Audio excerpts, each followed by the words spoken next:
제가 왜 이진숙 교육부 장관 후보자 관련된 이슈를 집중 제기하냐면은 맡아야 되는 직분하고 너무 안 맞아요. 국세청장이 탈세 경력이 있는데 국세청장으로 임명하면 아무도 승복 못 하잖아요. 그렇죠. 제자 논문 10여 개에서 문제점이 발견되는데 거의 다 그냥 통째로 붙인 부분이 많아요. 국사 붙이기를 하다 보니까 뭐 사용하지 않으면서를 사용하고 않으면서 뭐 이런 식으로 잘못 쓴 문구를 잘못 쓴 문구를 그대로. 제자 논문에도 그대로 있는 게 이진숙 후보자 논문에도 그대로 있는 거예요. 그러니까 제대로 읽어보지도 않았네요. 똑같이 붙인 부분은 파란색이고 가끔 하얀색이 있잖아요. 네. 저기 한두 글자 조사만 바꾼 거예요. 아, 댓글에서 나오는 내용 보다가 저도 막 웃었는데 공직은 도저히 안 될 것 같고 유학원 원장을 하거나 복사집 사장을 해라 뭐 이런 얘기가 댓글에 달릴 정도예요. 오늘은 특별하게 국민의힘 주진우 의원과 함께 합방을 하도록 했습니다. 합방을 주진우의 이슈 해설 지금 엄청난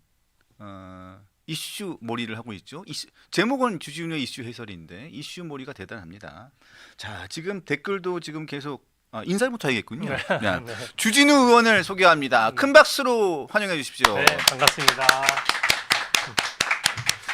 지난번 김민석 총리, 당시는 김민석 총리 후보자였죠. 네. 인사청문회 과정에서 한 사람만 보였습니다. 한 사람. 거짓말하는 사람, 김민석 한 사람. 집중적으로 김민석을 파헤치는 사람 한 사람, 집중적으로 공격하는 사람 한 사람, 그리고 김민석 후보자의 당시 후보자의 아픈 곳을 콕콕콕 찍어내는 한 사람, 정말 전방위 공격수 한 사람, 딱 한 사람이었죠. 주진우 의원. 엄청난 또 민주당 지지자들의 참 공격도 받았습니다. 네. 자, 고생 많으셨습니다. 네, 뭐 인사 검증도 받아가면서 인사 검증도 하려니까 네. 뭐 하여튼 투잡 뛰느라고 고생이 많았습니다. 법무부 장관의 반열에 올랐었습니다. 그러니까 뭐 지명이라도 해주면 제가 좀 덜 억울할 것 같은데 지명을 안 하고 놀리기만 하고 지명을 안 해주니까 제가 법무부 장관의 반열에 올랐어요. 지명만 해주면 될 텐데 네, 좀 안타깝습니다.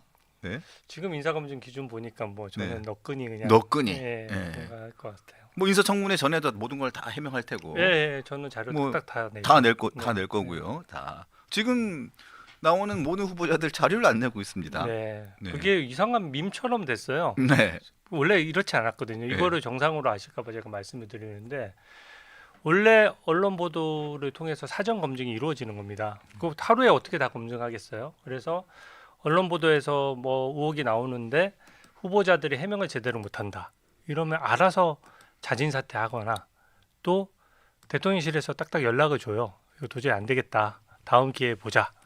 이렇게 해서 탈락되는 게 일반적이고 그래서 다음 후보자를 빨리빨리 또 선정을 해야지 국정 공백이 없는 건데 다음 기회에 보자. 네. 이제 근데- 연락 안 하죠. 보통은 안 하죠. 안 하죠. 근데 지금은 이제 김민석 그 총리 후보자 시절부터 청문회 당일에 얘기하겠다. 일단 얘기하고 청문회 당일 가서는 자료 안 내고 이미 말씀드렸다는 식으로 대충 해서 넘어가는 이게 모든 후보자들이 그렇게 하다 보니까 국민들이 굉장히 불편해하실 것 같아요. 국민들이 월급 주는 거잖아요. 그렇죠. 예, 우리 인사청문회는 국민들이 대신해서 바쁘시니까 저 같은 인사검증위원이 대신에 면접을 봐주는 거고. 그렇죠. 예, 면접 보는 사람들이 대국민 면접을 보면서 그렇게 성의 없이 한다? 저는 공직자로서의 최소한의 도리가 아니라고 생각합니다. 아니 지금도 궁금한 게 지금도 좀 황당한 게 아니 주진우 의원이 뭘 잘못했길래 주진우 의원이 사과를 안 해가지고 다 준비한 서류가 있었는데 그 증여세 네, 네. 장모한테 부인이 가정이 너무 어려워.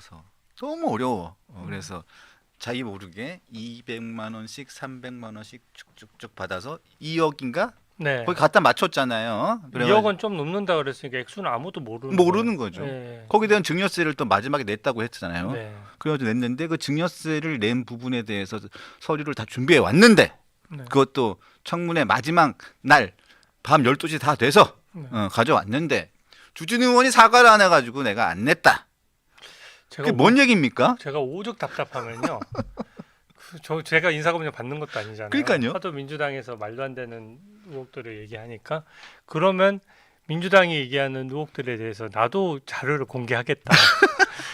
진짜 살신성인 아닙니까? 대한민국 위해서 제가 인사검증 뭐 저는 인사검증 통과해봤자 아무 자리도 못 받는 거잖아요. 근데 동시에 공개하자고 했는데도 안 하더라고요. 그러니까 저는 증여세를 정확히 냈다면은 과연 그렇게 할 수 있을까 하는 생각이 솔직히 듭니다. 네. 왜냐하면 증여세를 납부한 자료는 뒤늦게 냈어도 어쨌든 유리한 자료잖아요. 그렇죠.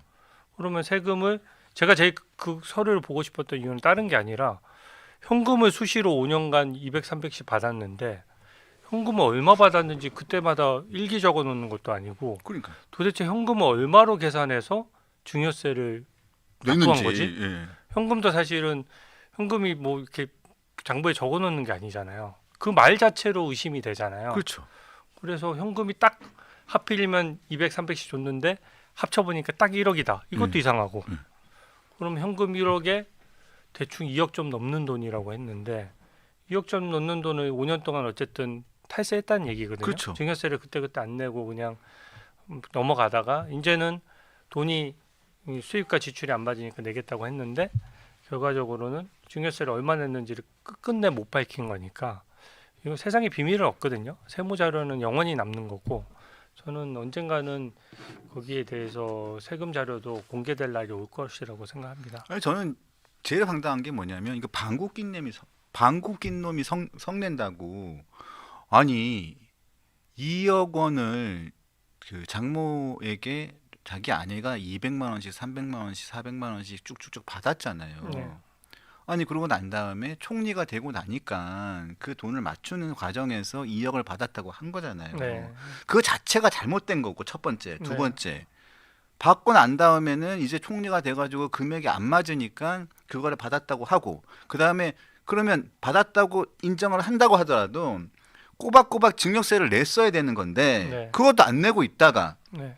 맞습니다. 문제가 되니까 뒤늦게 증여세를 낸 부분도 그거는 탈세를 고의적으로 탈세를 하고 있다가 마지막에 뒤늦게 네.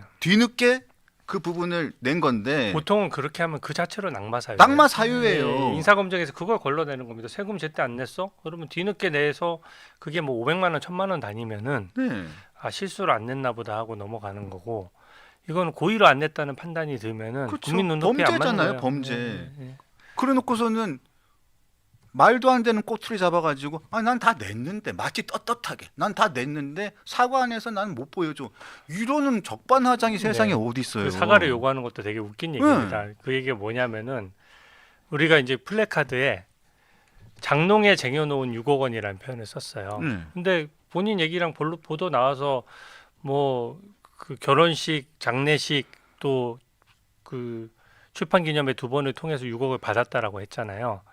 쟁여놓았다는 거는 따로 보관했다는 뜻이거든요. 그렇죠. 그러니까 재산 등록을 안 하고 집에 보관했던 돈의 총 합계가 6억 원이라는 의미에서 쟁여놓은 현금 6억 원이라는 표현을 쓴 건데 그거를 플래카드는 뭐 구구절절 길게 쓸 수 없지 않습니까? 없죠. 그리고 그 국민들이 오해할 사람도 없어요. 한 번에 6억을 받으나 아니 뭐 논문 쓰는 것도 아니고. 그러니까 나눠서 6억 받으면 뭐 괜찮은 겁니까? 그렇잖아요. 아유, 이게 무슨 돈의 한도가 있는 게 아니잖아요. 음. 4번에 걸쳐서 1억 5천씩 4번 받으면 그 저기 뭐야 괜찮고 한 번에 6억 받으면은 문제되고 그런 거예요. 이거 아니죠. 쟁점이 아닌 거예요. 근데 그것을 마치 현금을 한꺼번에 받은 것처럼 오해하도록 했다라고 하는데 오해는 김민석 총리 때문에 국민들이 오해했죠. 처음에는 출판기념회 얘기 싹 안 하다가 그렇죠. 마치 기타 소득처럼 세금 다 낸 돈인 것처럼 얘기하다가 이 돈이 액수가 너무 차이가 나니까 출판기념회였다고 하다가 이제 청문회 때 가서는 돈이 또 아구가 안 맞거든요. 맞으니까. 그러니까 이제 축의금은 장모님한테 다 갖다 주고 다 가둬줬다고. 그 다음에 있는 처가 장례식은 빙부상인데 예. 자기가 다 다 가져왔다고. 가뒀다고. 그게 말이 되나요? 처갓집에 축의금은 처갓집에 주고 장례식 비용은 처갓집에 뺏어와요? 뭐 이상한 네, 이상한 얘기죠. 그리고 그런 배추는 왜 나옵니까? 또 배추. 그러니까. 근데 지난 얘기보다 좀 앞으로 또 검증해야 할 후보들이 많아가지고 그러니까 이거 제가 보기 한 3시간을 해야 되는데 예, 이게 시간이 안 뭐 되니까 지나간 거는 또. 뭐 지나간 것은 지나간 대로인데 결국은 밝혀져요. 아이씨. 김민석 아이씨. 그러다가 한번 제대로 걸려가고 18년 동안 국회 못 왔잖아요. 이게 또 한번 태클이 되는 상황이 생깁니다. 조심하십시오. 자, 그리고 저희가 지금 주진우 의원과 이렇게 합방을 하게 된 계기는 제가 뭐죠?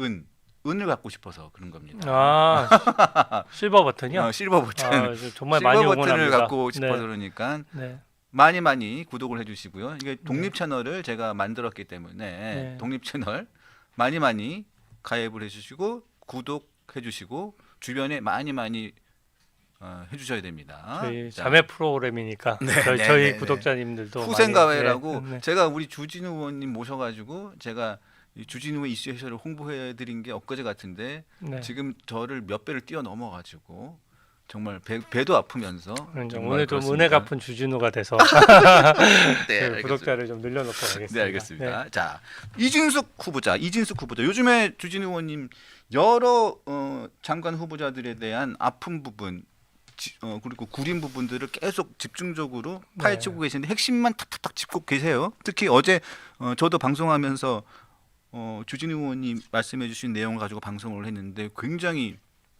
반향이 컸습니다. 저거죠. 10cm 정도를 10m 정도를 10m WJD도 이거. 네. 이거 저거 굉장히 충격적이었습니다. 네. 그러니까 논문을 사실은 논문 한번 쓰려면은 1년여 걸쳐 쓰는 사람들 많거든요. 그렇죠. 그리고 그 과정에서 그냥 한번 쭉 쓰고 한번 읽어보고 끝나는 게 아니에요. 네. 여러 번에 걸쳐서 지도 교수님한테 지도도 받고 그 과정에서 목차도 바꾸고 그러다 보니까 1년 동안 거의 도서관에서 살다시피 쓰는 건데 저에게는 복사 붙이기 하면서 한번 읽어보지도 않았다는 얘기입니다. 그쵸. 네, 저렇게 그래서 오타를 어떻게? 그러니까요. 그래서 좀 굉장히 그렇고 이게 제가 왜 이진숙 그 교육부 장관 후보자 관련된 이슈를 집중 제기하냐면은 이거는 맡아야 되는 직분하고 너무 안 맞아요. 그러니까 국세청장이 탈세 경력이 있는데 국세청장으로 임명하면 아무도 승복 못 하잖아요. 그렇죠. 국세청장 가면은 국민들한테 세무조사도 해야 되고 세금 똑바로 내라고 얘기도 해야 되고 하는데 본인이 탈세했으면서 남한테 어떻게 세금 제대로 내라고 하겠습니까?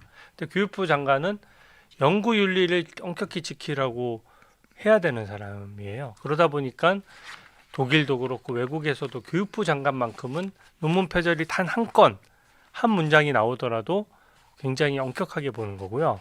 그때 지난 정부에서 교육부 장관 후보자가 첫 번째 한번 낙마했는데 그 당시에 표절률이라는 게 겨우 4%였어요. 4%. 그거 가지고도 민주당에서 난리를 쳤습니다. 어떻게 교육부 장관 후보자가 4%나 되는 곳에서 표절을 했느냐라고 하는 건데 이거는 지금 논문 숫자도 너무 많고요. 제자 논문 10여 개에서 문제점이 발견되는데 제가 논문 몇 개를 검토를 해보니까 네. 거의 다 그냥 통째로 붙인 부분이 많아요. 그래서 어제 2장을 제가 공개를 했고 오늘 또 다른 제자. 다른 제자. 네, 저 논문은 2003년도 논문이고 2009년도에 작성된 다른 논문의 다른 제자건도 찾아보니까 여기서도 복사 붙이기를 하다 보니까 우리 비문 있잖아요. 뭐 사용하지 않으면서를 사용하고 않으면서 뭐 이런 식으로 잘못 쓴 문구를 그대로 제자 논문에도 그대로 있는 게 그 이진숙 후보자 논문에도 그대로 있는 거예요. 그러니까 제대로 읽어보지도 않았네요. 그냥 네. 복사를 하면서 복사 붙이기를 정확히 하고 왜 오타를 우리가 똑같은 오타를 낼 수가 없잖아요. 네. 그러니까 정확하게 같은 거를 저기 제가 화면에 좀 나오는 것 같은데 네. 그 노란색 부분이거든요. 네. 그러니까 저기 있는 부분은 말이 안 통하는 비문이죠. 그러니까 일종의 오탈자가 있어서 비문이 돼버린 건데 이 부분에 대해서 그냥 똑같이 뺏긴 거예요. 그러니까 복사 붙이기를 그대로 했을 때 거고 전부 다 파란색이잖아요. 똑같이 붙인 부분은 파란색이고 가끔 하얀색이 있잖아요. 네. 저기 한두 글자 조사만 바꾼 거예요. 뭐뭐 했었다라고 하면 뭐뭐 했다로 바꾼다든지 네. 그거는 뭐 초등학생도 할 수 있는 일이지 않습니까? 저거 저희들도 가끔씩 기사 뺏길 때 네. 가끔 해요. 네. 가끔 기사는 하는데, 논문이 아니니까 네. 허용되는 거죠. 좀 네. 고백하는데 너무 귀찮을 때 연합뉴스 뺏길 때 네. 가끔 강조했다를 했다. 연합뉴스에는 주장했다고 비용을 할 때 내잖아요. 강조했다. 아니 그것도 돈 내고 하는 겁니다. 네, 예. 네, 적법하게. 논문이 아닙니다. 네. 저희 연합뉴스 뺏길 때 회사에서 돈 냅니다. 네. 예, 하지만 논문이 아니기 때문에 좀 돈 내고 하는 거기 때문에 정당합니다. 네. 제 논문은 제자들 아니지만. 논문을 한 게 저는 그게 제일 좀 안 좋은 부분이에요. 다른 논문은 만약에 뭐 다른 교수 논문을 베꼈으면 그 교수가 가만히 있겠어요? 가만 안 있죠. 가만 안 있고 소송하고 난리치고 뭐 공격할 거잖아요. 근데 제자는 약자니까. 예, 약자죠. 그 스승이 어떻게 돼서 좀 좋은 자리 가서 교수로도 추천해 줘야 되고 사회에 여러 가지 추천권이 있다 보니까 그걸 떠나서 또 사제지간의 연도 있잖아요. 네. 인간적인 연도 있고 또 어떻게 보면 학교에서는 절대적인 권력 관계에 있고 아마 지금 석사학위, 박사학위 준비하시는 수많은 국민들 이거 절대 그 용납 못 하실 겁니다. 요새는 더 엄격하거든요. 그렇죠. 그 교수님들이 제가 아는 분들도 이렇게 석사나 박사 준비하시는 분들이 있는데 너무 교수님들이 꼼꼼하게 지도하셔가지고 밤새는 일이 비일비재해요. 그래서 저처럼 공부를 안 할 거면 아예 논문을 쓰지 말든지 네. 논문을 쓸 거라면 제대로 써서 그 학위에 건의가 실려야죠. 맞습니다. 네. 오늘도 참고로 동아일보에서 보도한 내용도 있습니다. 오늘 주진우 의원님이 어제 오늘 계속 문제 제기했던 내용에 이어서 이게 주진우 의원님이 제기한 문제에 이어서 이게 항상 뭐가 물꼬가 딱 터지면 그 다음에 후속 취재들이 쫙 들어가거든요. 동아일보도 그 관련해 가지고 후속 보도를 쭉 한 게 있는데 오늘 이런 보도가 있었습니다. 이진숙 교육부 장관 후보자 관련해 가지고 보도가 있는데 최근 논문이에요. 최근 논문. 챗 GPT가 를 이용해서 논문을 썼는데 챗 GPT 표절 의심률이 74%다. 네.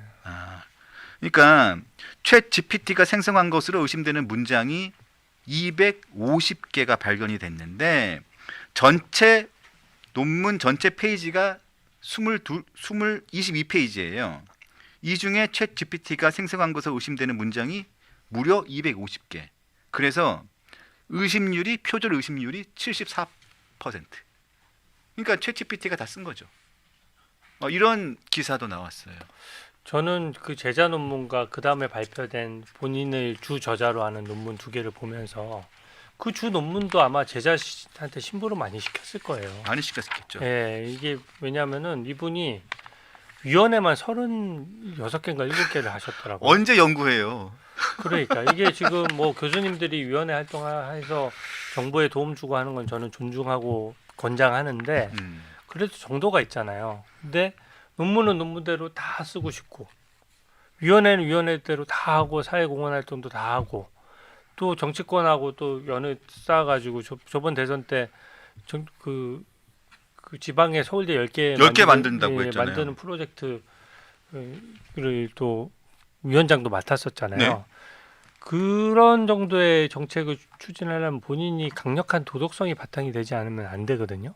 근데 본인이 연구윤리에 저렇게 지장이 있어서 저는 이거는 이재명 정부에서도 아마 낙마 쪽으로 정할 거예요. 근데 지금 바로 못하는 이유는 이준석 그 후보자가 낙마하는 순간 이 다 마찬가지예요. 다른 후보자들도 정권 초반에 이렇게 인사검증 기준이 무너지면 안 되는데 너무 낮게 설정이 돼 있어요.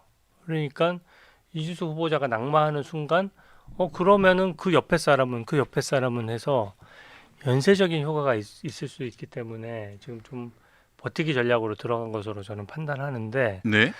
이준석 후보자는 저는 버티기 어려울 거라고 봐요. 왜냐하면 논문이 한두 건이 아니고 한두 건이 아니죠. 예, 제대로 쓴 논문이 없다라고 해도 과언이 아닐 정도로 그렇고 그 챗 GPT 논문도 본인이 챗 GPT 다 이용해서 챗 GPT 표절도 문제지만 본인이 다 썼는지도 저는 솔직히 의문이에요. 저도 의문이에요. 이게 복사 붙이기를 너무 많이 하니까. 네. 그리고 의원님이 말씀하신 것도 보면 표절률이 50%가 넘는다고 네. 분석을 하신 거잖아요. 네네네. 근데 보통 보면 이렇게 학계에서 보면 표절률이 20%가 넘으면 다른 논문을 베꼈다고 보통 판단을 해요. 네, 그래서 네. 이거는 문제가 굉장히 심각한 것으로 보거든요. 제가 그래서 오늘 충남대 연구윤리위원회에 정식으로 조사 요청서를 보냈습니다. 네, 우편으로 보냈으니까 아마 조사에 착수할 것이고 대학의 명예를 위해서도 이 부분은 좀 해소를 하고 가야 될 것 같아요. 제 생각에는. 그리고 또 이진숙 후보자에 대해서 자꾸 저희가 문제를 제기하는 게 좀 가혹하긴 합니다만 자꾸 이분이 문제가 자꾸 불거지기 때문에 문제를 제기하지 않을 수가 없습니다. 이분이 보면 서울대학교를 뭐 10개를 만들자 이런 얘기를 많이 하잖아요. 네. 그런데 이분 그렇게 그 교육에 대한 공교육을 이렇게 활성화시키자 이런 얘기를 하는 거잖아요. 네. 근데 정작 본인 자제분들은 다 조기 유학을 시켜버렸어요. 네, 네. 그럼 서울대 10개 만들어서 그러면 다른 자녀들은 서울대 10개 만들어서 각 지방에 지방 공교육을 활성화시키고 그러면 자기 자녀들은 왜 거기 안 보내요? 네. 근데 이제 조기 유학 자체를 가지고 뭐라고 할 수는 없지만 그런 거죠. 이제 공교육을 한 번도 경험하지 못한 경험을 가지고 더더군다나 논문을 다수를 표절해서 도덕성도 지금 무너진 마당에 네. 교육부 장관으로서 이거를 이제 학부모들과 학생들의 어떤 수요를 맞춰서 제대로 대한민국 교육 행정을 이끌 수 있겠느냐 이런 고민인 거죠. 그러니까 우리 교수님들 중에서도 그렇고 굉장히 훌륭한 분들이 많거든요. 많죠. 그리고 경험 많은 분들이 많아서 더 전문성 있는 분들을 모시면 저는 좋을 것 같고 뭐 이렇게 댓글에서 나오는 내용 보다가 저도 막 웃었는데 공직은 도저히 안 될 것 같고 유학원 원장을 하거나 복사집 사장을 해라 뭐 이런 얘기가 댓글에 달릴 정도예요. 그러니까 이게 지금 국민들이 해악으로서 그렇게 하는 것이지만 국민들의 목소리에 귀를 기울일 필요가 있다. 저는 그렇게 생각합니다. 근데 꼭 이렇게 진보, 뭐 보수, 좌파, 우파 이렇게 나누고 싶지는 않습니다만 공교롭게도 보면 여러분들이 그런 말씀을 하시는 경우가 있어요. 뭐 교육감, 모 교육감, 모 장관, 뭐 이렇게 한 진보 성향이라는 분들 보면 꼭 그래요.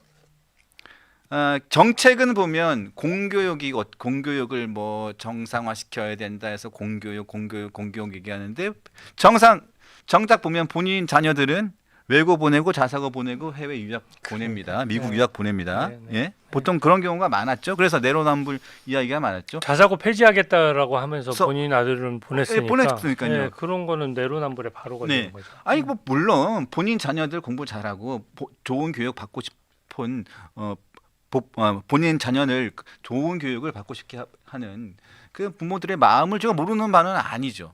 하지만 왜 다른 자녀들은 그렇게 교육을 받으라고 하고 왜 본인 자녀들은 그렇게 하느냐. 그러니까 내로남불이라는 건데 이진숙 교육부 장관 후보자도 비슷해요. 왜냐하면 교육부 장관이라는 게 그렇잖아요. 대학 교육만 하는 게 아니에요. 유치원부터 초등학교, 중학교, 고등학교 모든 이 교육 행정을 다 관할해야 되잖아요. 네.